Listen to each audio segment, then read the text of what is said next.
ladies and gentlemen. Welcome to another edition of From the Cheap Seats Wrestling Podcast. We are live right now on Twitter and YouTube and maybe on Facebook. I don't know. Maybe they let go that 60-day I need to be on that page requirement before they let me live stream.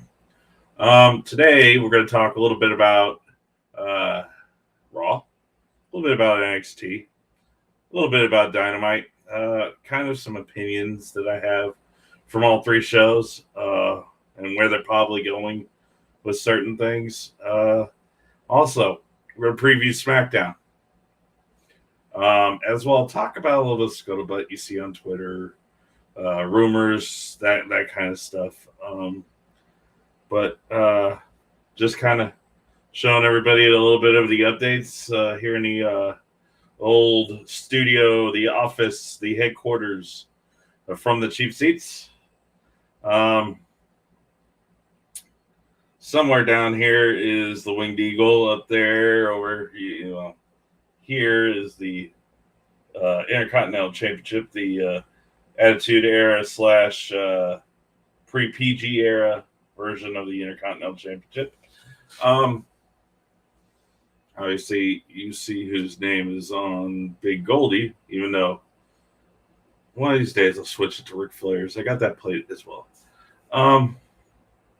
Raw. So, of course, everybody knows Raw was taped from St. Louis last week and aired while the WWE talent roster was over in England performing on a short tour. For a taped 2-hour Raw, Lee Fitting and Triple H, Paul Levesque did really well to manage what you saw on television. Is it going to translate to live TV?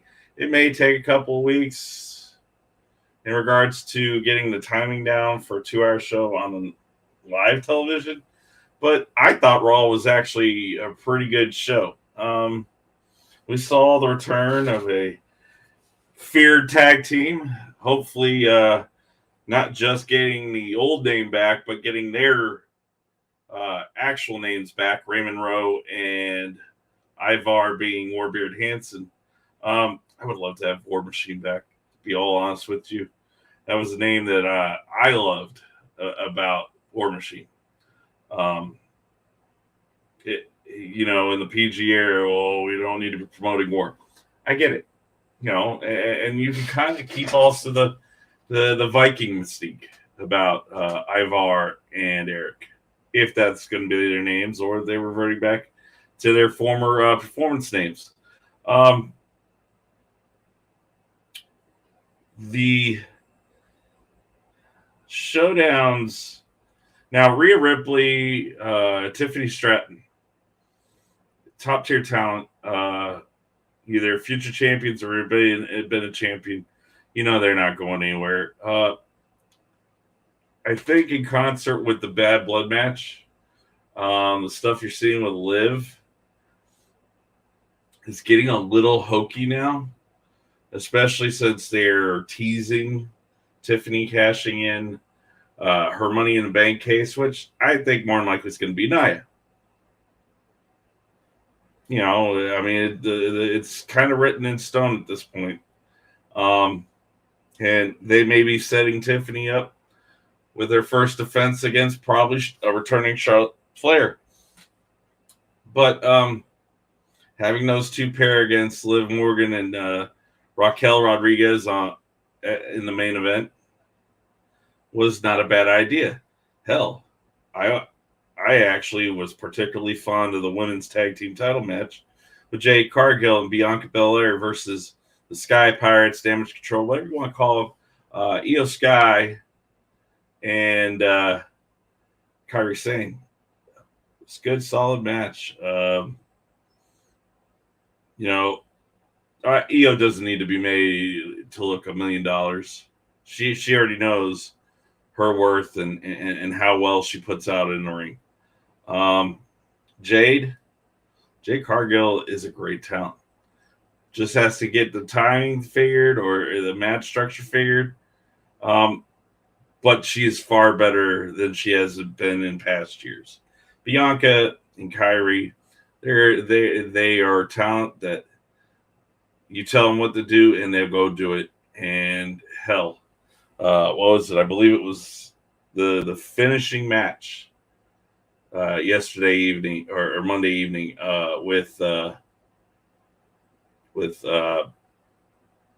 EO going from a vertical suplex into the KOD. That transition was so smooth, so beautiful. Could not argue with it. It was chef's kiss on the finish of the match.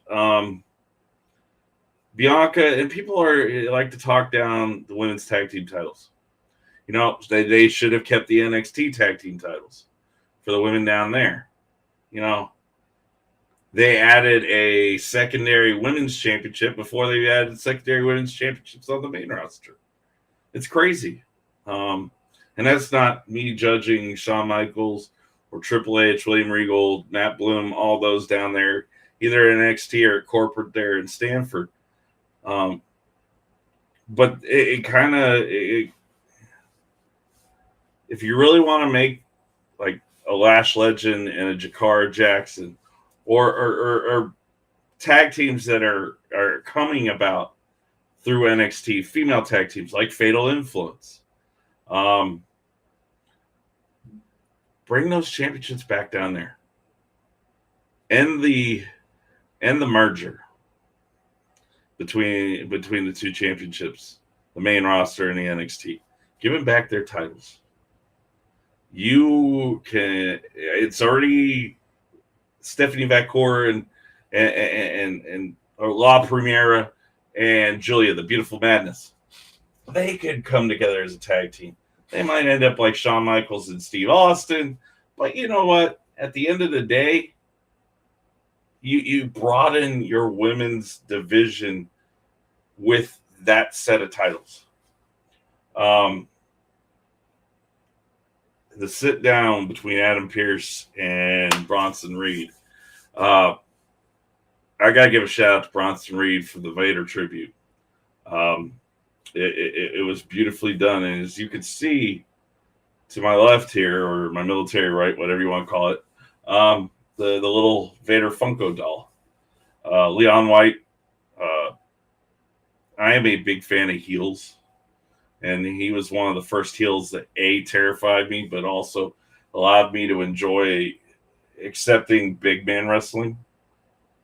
And people don't get, when you're talking wrestling now versus wrestling back then. Obviously, wrestling back then, Vince and some other people were about big men.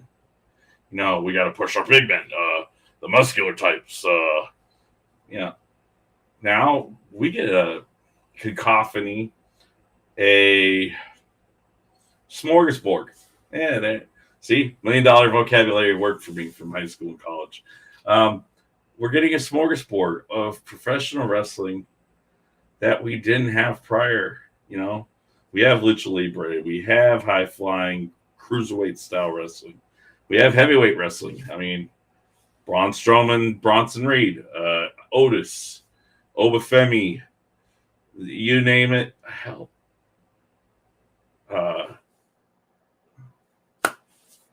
what's his face?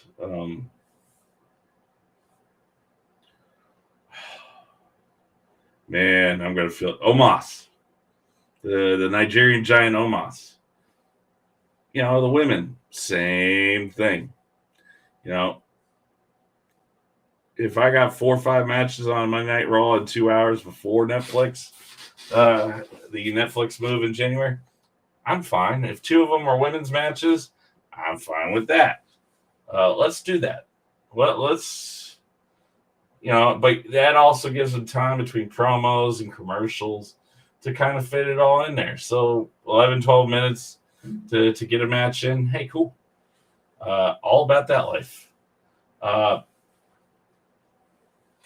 see here. There was something else I wanted to talk about.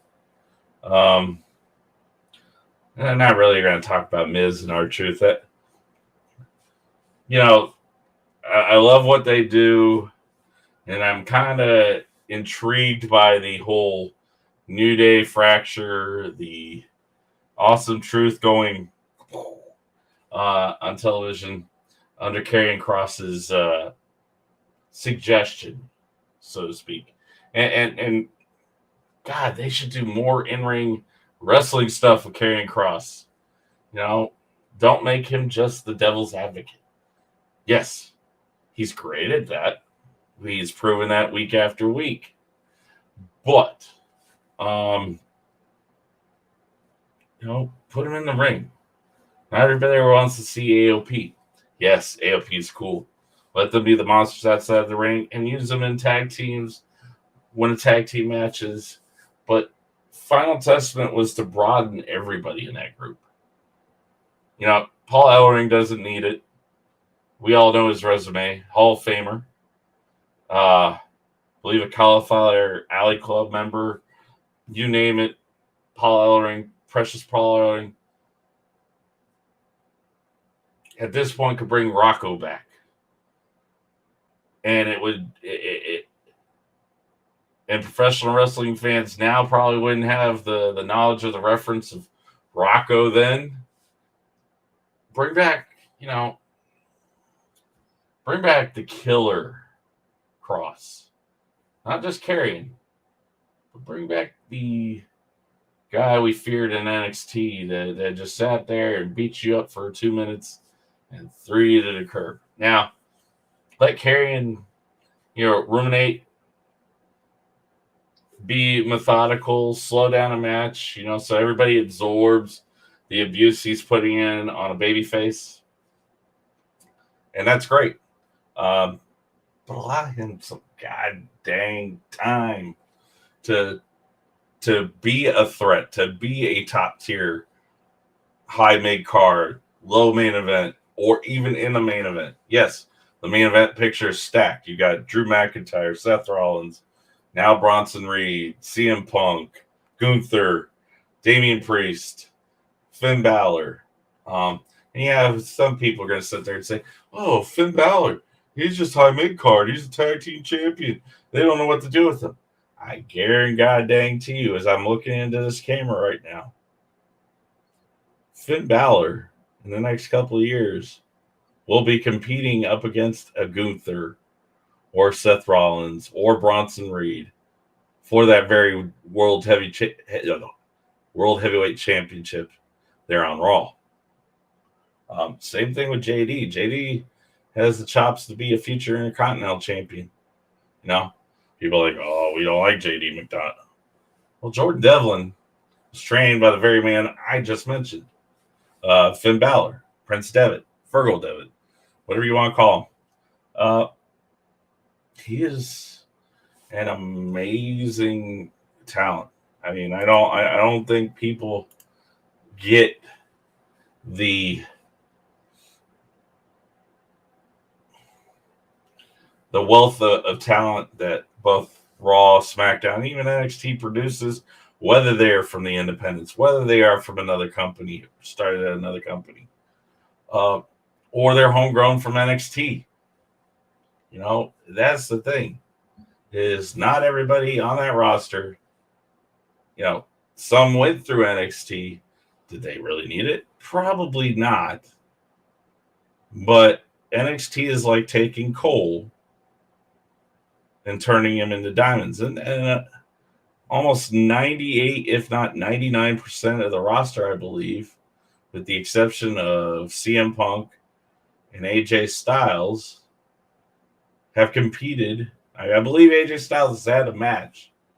And I would love to see CM Punk have a match, preferably with Ethan Page, to kind of write off that mini feud.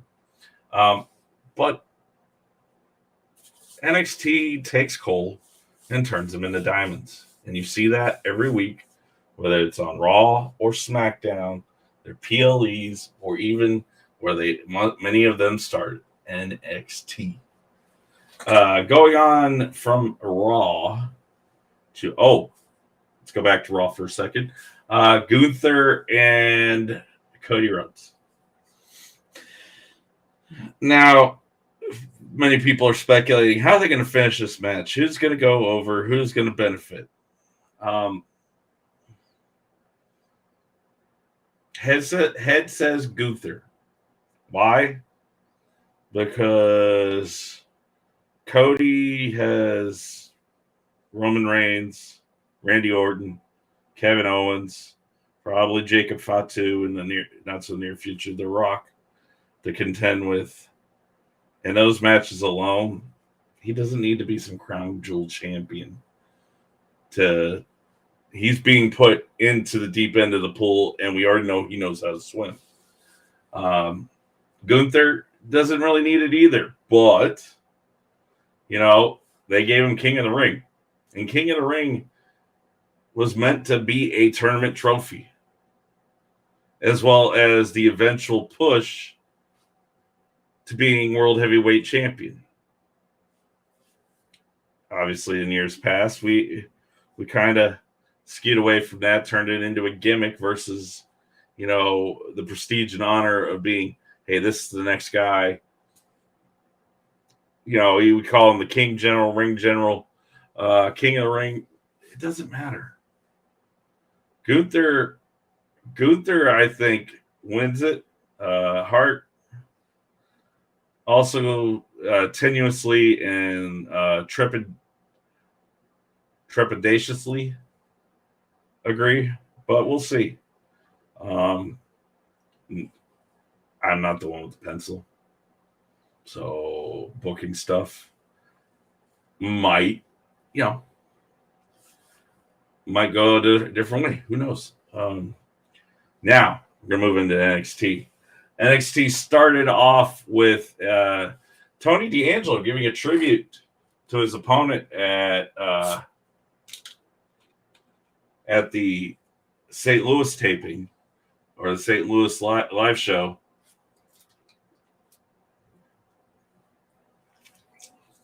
Obafemi, right off the bat. Obafemi and Tony D'Angelo, regardless of Tony D'Angelo's current gimmick, are world-class athletes. D'Angelo actually is a collegiately trained amateur wrestler. And he's transitioned real well into professional wrestling. It shows every day when he's in a match. Obafemi is a beast. Man can talk. The man can wrestle. Whether it's heavyweight or if he has to get his hands dirty and get a little technical and break your back a little bit. Oba, hell, still having flashbacks to him and Wesley, going flying off the top turnbuckle from a press slam, if I remember correctly. There's not much to say about Obafemi except for if I'm Ethan Page or I'm Trick Williams, I'm worrying. I'm very much worrying of that man, the ruler of NXT, breathing down their neck.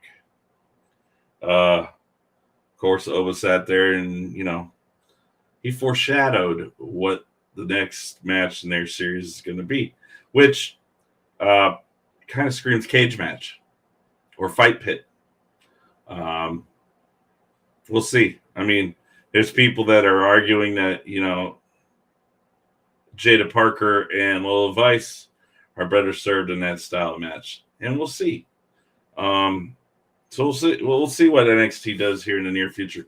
They have, from what I read this morning, WWE has booked the 2300 Arena, the former ECW Arena in Philadelphia. And I am intrigued to see what they're going to do there with NXT. I guess it's a listed NXT taping, and it's on a Wednesday to kind of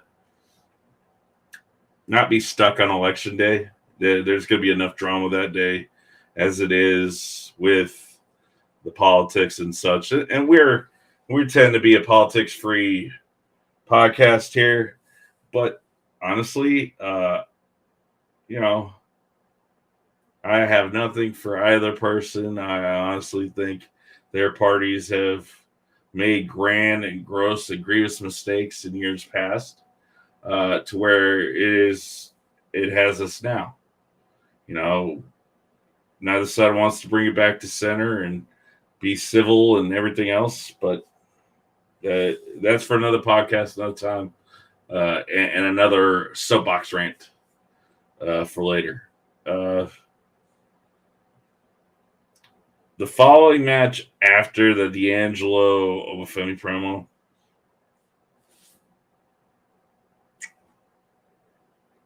Ren Sinclair. We already know Stephanie Vaquer is already up here on the food chain there in NXT, along with Julia, along with Cora Jade, along with Roxanne Perez. But Ren Sinclair, talk about one hell of a debut match opponent that benefited from just putting over this brand new talent in NXT. And Stephanie Vaquer doesn't need to put over. She doesn't. But Ren Sinclair complimented Stephanie Vaquer move for move in that match, made her look like $1 million. And we're just scratching the surface on big female free agent pickups from NXT. As it's been forecasted, foreshadowed, we're 9 days away from getting Delta. Now, Delta is considered the next Rhea Ripley. There shouldn't be a next of anybody, but Rhea Ripley has even gone on record about when Delta gets to WWE, she wants some time with her and to have a match together with her. So God knows that's gonna bring eyes to the NXT product. Tahuti Miles or Ashante the Adonis.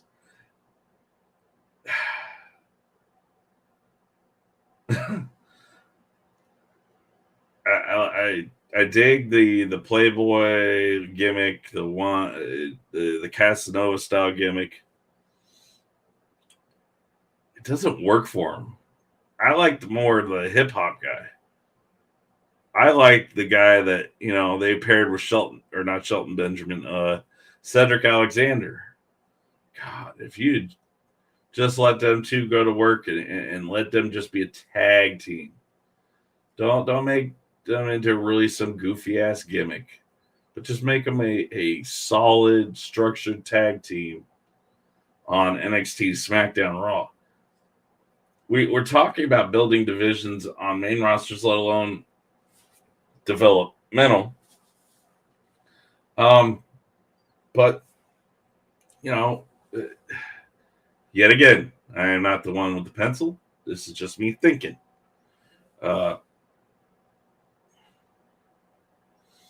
But I really like how they're, operating with Brooks Jensen. They made him look a little bit like a loose cannon, somebody who was dealing with, some personal issues. They got him under the Sean Spears, which is he's playing while injured, more of a seducing guru, and I wouldn't say seducing as a term. Getting into Jensen's mind, his worth, while still kind of being devious about it. Breaking him down, trying to build him up. But in reality, Brooks Jensen's had it all along. Now, am I going to say he's personally one of my favorite wrestlers? No. Not at all. But his father was a pretty good wrestler. Got saddled with some pretty crappy gimmicks himself. But at the end of the day, that family is producing a second generation, maybe a third generation long term. I don't necessarily remember the history of his dad, who played Bull Buchanan years ago. But I'm intrigued to see where this is going with Brooks. I hope he doesn't get lost in the sauce. This gentleman's duel, it made no sense to me. No absolute sense at all. Maybe I'm wrong in thinking this. And Romensa is a great talent. The same with Lexus King. People crapped on Lexus King while he was Ryan Pillman Jr. There in AEW because people in the internet wrestling community, a lot of times, they'll just shit on anyone. Excuse my language. But if you don't fit the window, the pedigree, the persona, they're gonna crap on you. They automatically thought that when he got in there, he was gonna be like his dad. Well, he's not necessarily built like his dad. He's built a little bit bigger. So it allows him for flexibility in move sets, move styles when he's in that ring. Lexus King, had he gone to NXT first, God knows how good he could have been in WWE, whether on Raw and SmackDown. And we're getting to see it piece by piece. Eventually, he'll be on the main roster, maybe dropping the Lexus King name and just reminding the world of how good his father was, regardless of the loose cannon gimmick. I honestly think that if you're really going to do a gentleman's duel, just do a British rounds match. Let the two of them go at it in that style of match. And I'm just going off the top of my head here. I got my little call sheet, didn't put down the match orders for anything. But in all honesty, NXT was the best show this week of the three I'm going to talk about. And with the main event being Ethan Page, Wesley, and Javon Evans. Javon Evans, that kid's going to have a rocket pack strapped to his ass and on main roster before you know it. I don't even think he needs to touch the NXT title because they could build him into something greater than just needing a championship. Wesley, the eventuality is he'll yet become another NXT Triple Crown champion, being that he was a tag team champion as well as a North American champion. So, not saying that it isn't in the distant future that he'll end up getting said championship onto his grasp when they're really ready to move Trick and Ethan Page up to Raw SmackDown. Ethan Page, all he needed was a runway to take off and fly from. Why do I say that? Because in TNA, you saw the worth of an Ethan Page. When he signed with AEW, they lost him in the sauce. And they do that with a lot of talent. And I'm not going to sugarcoat, but I'm not going to crap on AEW as well. There's things they can do better. A lot of times, as Dave LaGreca or I believe it's Dave LaGreca or Bully Ray, creative criticism. You try to give a little bit of creative criticism, and everybody craps on it. Going back to Bully Ray, these talents to get on like Busted Open or Arn Anderson's show, the Orange Show, even Eric Bischoff. And people are not a fan of Eric Bischoff. I am. I've got nothing against the man. I don't hearken and harp on the fact that WCW died not necessarily under him, but because of Time Warner. Time Warner killed WCW, in my opinion. And now we are 25 years later, And AEW has a $185 million a year media rights package. For how many ever years, I don't know. And they're finally moving their shows to stream on Max. Finally. Holy crap. They should have done that years ago. And then, you know what? I have the Disney Plus bundle that has Max included. You don't need to reduce the rate of your pay-per-views. Just increase the rate of Max a little bit to absorb up what potentially could be lost from pay-per-view revenue, and do it like Peacock does. You know, Peacock's awesome because I have the premium plus blah blah blah with them, so I get to see the stuff that people don't get to see, along with people who subscribe to that tier. We're getting off the beaten path here in regards to things, but yes, AEW in the long run, I like the concerted effort. I fear that it's coming too late to kind of build and push your new baby faces. And I'll get into that when I'm talking about AEW. But back to Ethan Page. Ethan Page, all he needed was a runway to take off from. And that man's flying. Whether he ends up with the NXT Championship again, or this is just a cup of coffee before getting promoted north. Who knows?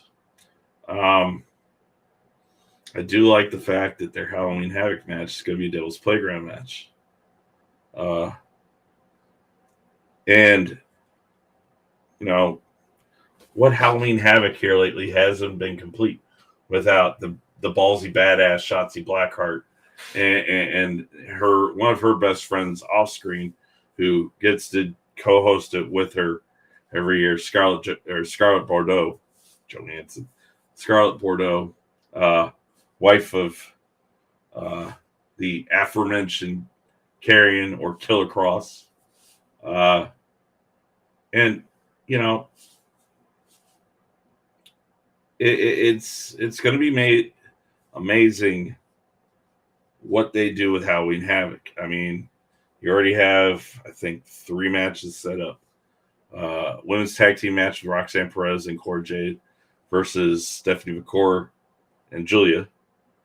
I believe Oba Femi and Tony D are going to be a rematch during that said show. And right now, Trick and Ethan Page. So it's going to be interesting to see what the stipulations are for these matches.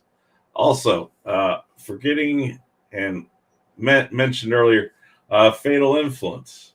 I kind of like the fact that Ava is trying to make Fatal Influence earn their shot to face Kalani Jordan.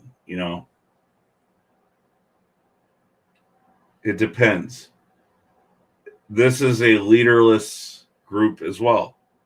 All 3 kind of fit this triangle or to the equal points in this faction between Fallon Henley, Jasmine Nix, and JCJ. It'll be interesting to see where they're going with that. And probably might end up another match on Halloween Havoc. Who knows? They may wait to do it there at 2300 in about 3 weeks. So, yet again, not with pencil. Now we're going to move into AEW. AEW, there were high points and there were low points at the show this week.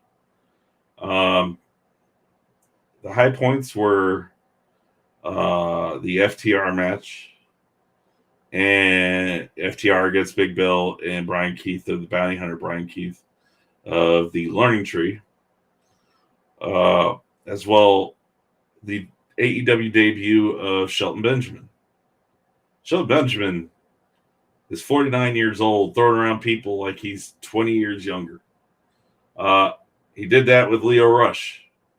And Leo Rush is a pretty good talent. Minus his mouth getting him in trouble sometimes, or his Twitter account getting him in trouble.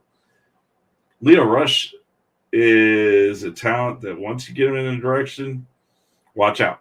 He's going to blow your mind. Then there were some low points.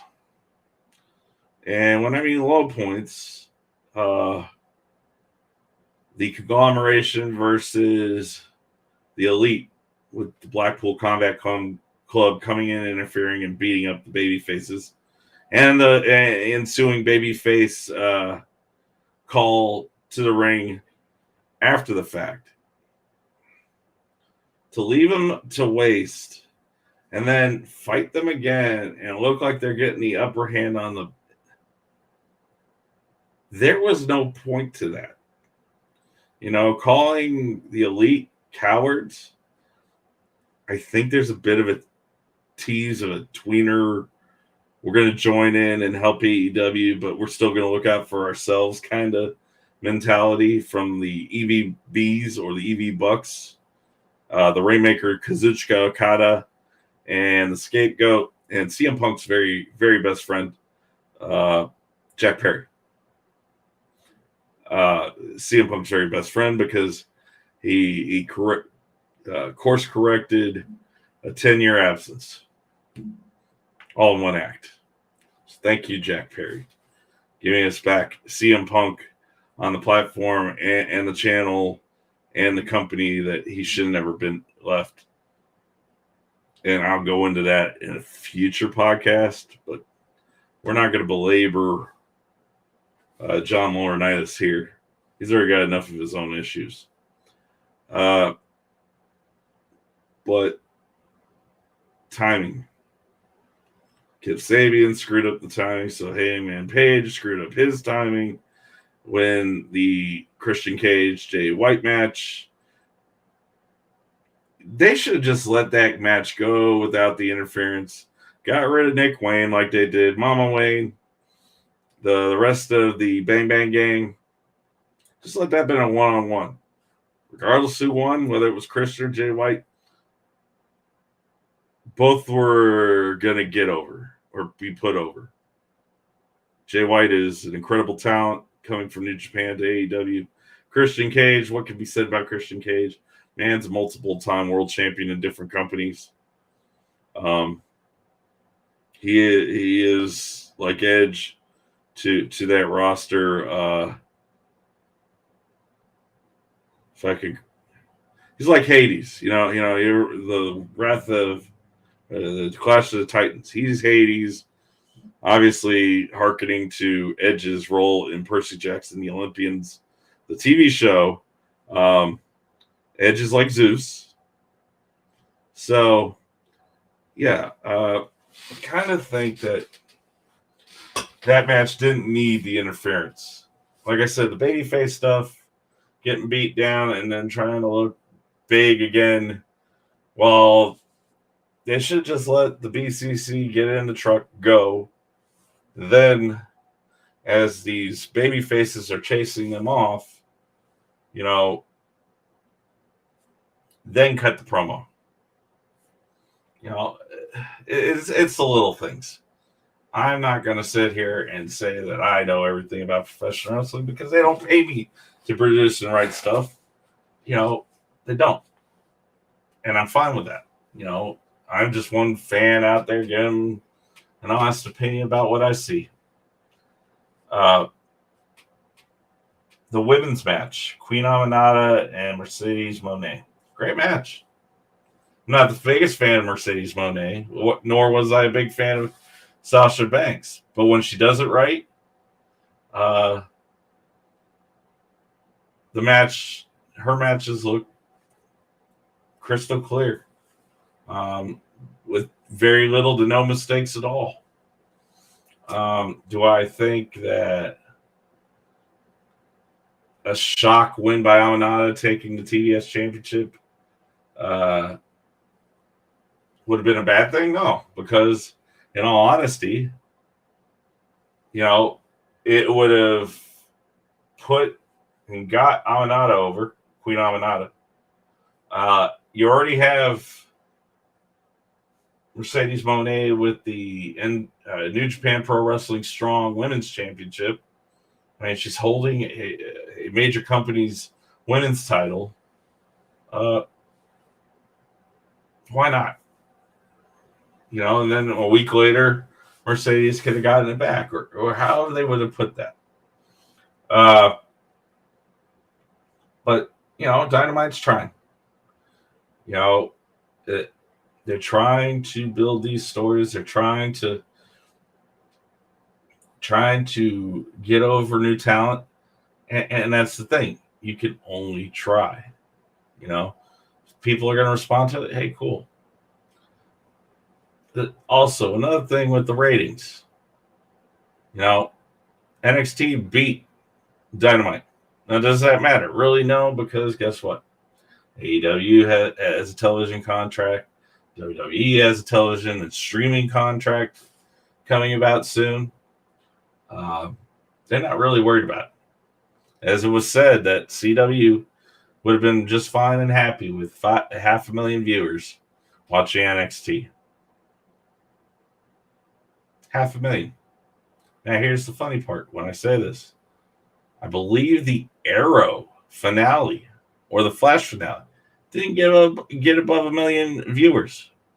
And that, for about a decade, was their biggest money earner, was the Arrowverse. As we put over here on this podcast, heels. Netflix, if you're seeing this, hearing this, I'm doing this on behalf of Mike O'Malley, Alexander Ludwig, Kelly Berglund, Robbie Ramos, and a whole slew of them. Even Stephen Amell. Bring heels back. Stars left us with a cliffhanger that you can broaden and expand, and guarantee you bring heels back. Whether you promote across the channels, USA, TNT, CW, TBS, that heels is back. Those fan bases, 98% of them have Netflix. Will go and watch Netflix, the Netflix version of heels. They'll allow a little bit more creative freedom, especially with the fact that CM Punk is back under the WWE auspices, and maybe AJ Lee in the near future it comes back to WWE, so you could tie in more WWE talent. And you had Nick Aldis on there, Jordan Grace on there. I believe Mickey James made a special appearance as one of the background independent or Florida wrestling dystopia talent. So there is an open window to allow for the professional wrestling world to be appear on that show and make that show something great again. Not that it needed to be great again, because it's already great. But you got the point. I was reading something this morning about London kind of setting back the priority of getting a WrestleMania. London right now, it doesn't matter if it's the Super Bowl or WrestleMania. Now, mind you, WrestleManias are now going to be mid-April, early May, which is cool because it gives you 2 months to Money in the Bank, 3 months to SummerSlam, and keeps 4 months, 8 months away from what are supposed to be the starts and the bridge over to the road to WrestleMania.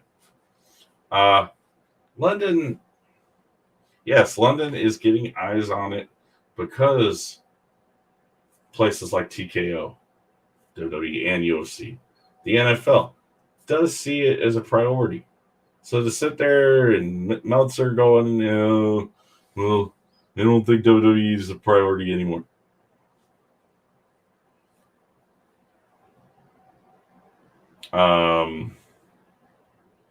Did anybody check the stock price? I believe This morning when I woke up, the stock price was almost $130 a share for TKO. So if you don't think that WWE/UFC under the TKO group umbrella is worth chasing, you're kidding yourself. At some point, we're going to see a WrestleMania. I'm going to say we'll see a WrestleMania in London before 2030. So the next 6 years. You've got cities all across the United States and even some outside the United States marketing their city's worth for WrestleMania, for the ability to host one there. So we will see with that. I also forgot something. I was going to preview Smackdown. Smackdown this tonight on USA. Keep forgetting that it moved from Fox to USA. Smackdown. We're going to see continuation of these feuds now that Jimmy's back.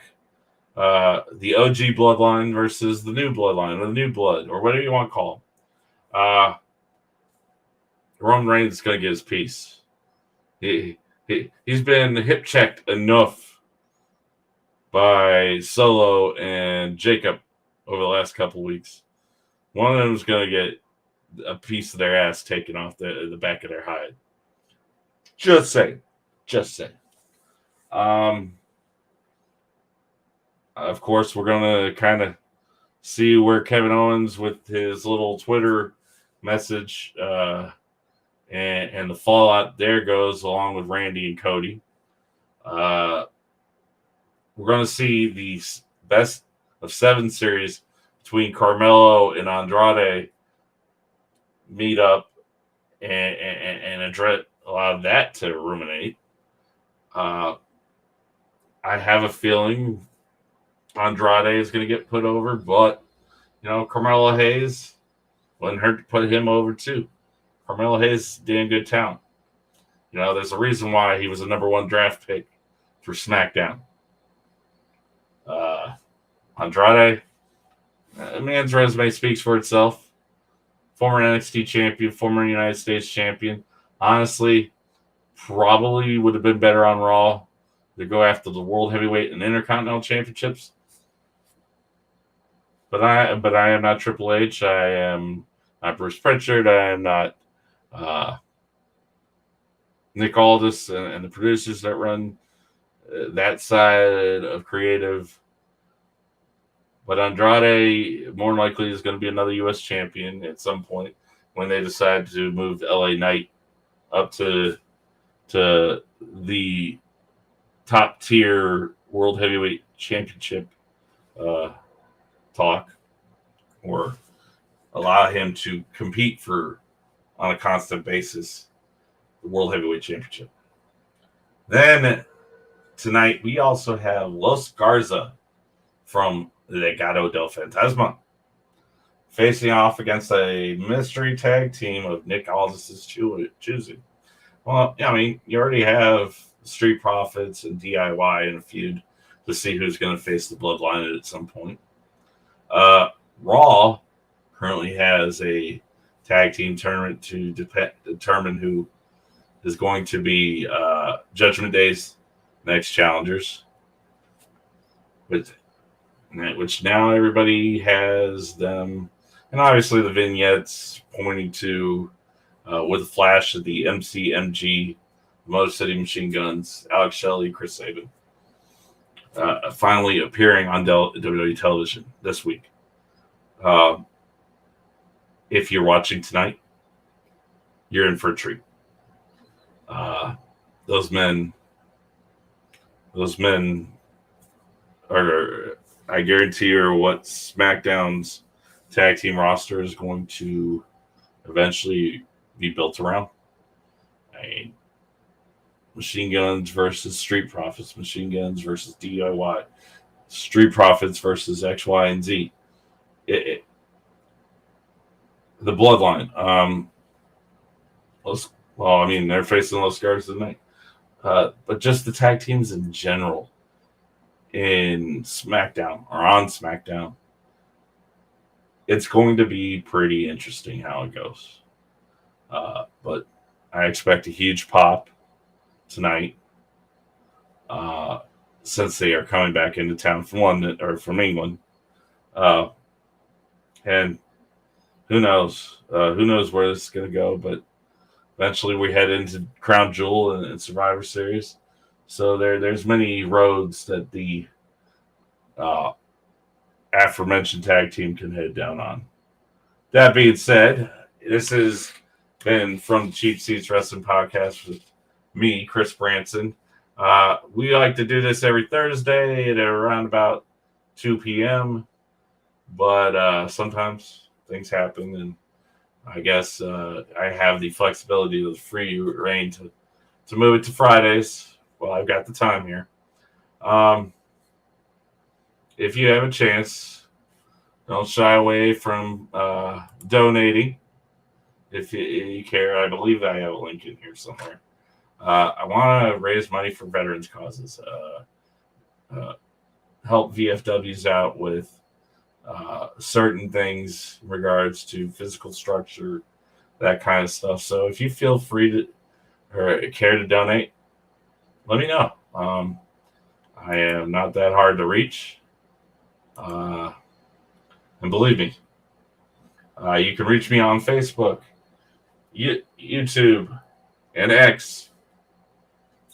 FTCS Podcast on X.